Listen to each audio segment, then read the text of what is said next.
গাজী নজরুল ইসলাম ভাই সাতক্ষীরা 4-এর সম্মানিত এমপি, একামতে দ্বীনের অতন্দ্র প্রহরী, কোটি কোটি মুসলমানের কলিজা, তাদের স্বামী স্ত্রীর ভিডিওটা ভাইরাল করে কি শান্তিটা পেলেন। আর মিডিয়া এমনভাবে লিখতেছে যেন মাস্তি মারতেছে আর কি। শোনেন হে মুসলমান ভাই বোন, একদিন রবের সামনে আপনাদেরকে হাজির হতে হবে। ইয়াউমা তুবলা সারাইরু ফামা লাহু মিন কুওয়াতিন ওয়ালা নাসির।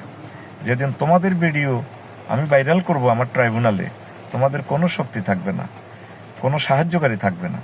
কেউ বলেন ওনার নাতনির বয়স, বিয়েতে নাতনি, মায়ের বয়স, বোনের বয়স দিয়ে কি হবে? বিয়ে হচ্ছে একটা পরম বন্ধুত্ব, এটা আল্লাহ এবং রাসূল সাল্লাল্লাহু আলাইহি সাল্লামের পক্ষ থেকে একটা গিফট মানব জাতির জন্য। এইভাবে বিবাহিত জীবনের এই অন্তরঙ্গ মুহূর্তগুলো ভাইরাল করে প্রতিটা ভালো মানুষও বেপরোয়া হয়ে যাবে। উচিত হচ্ছে আমার গাজী নজরুল ইসলাম ভাই আরো 2টি বিয়ে করা। হালাল জিনিস, এটাতে কোনো শরম নেই।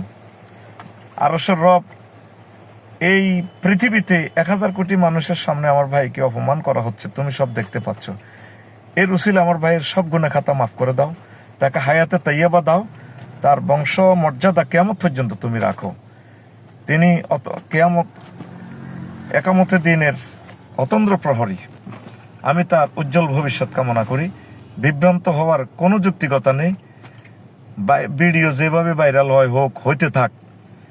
এগুলো যারা করতেছ, রবের সামনে একদিন তোমাদেরকে জবাব দিতে হবে। আসসালামু আলাইকুম ওয়া রাহমাতুল্লাহি ওয়া বারাকাতুহু।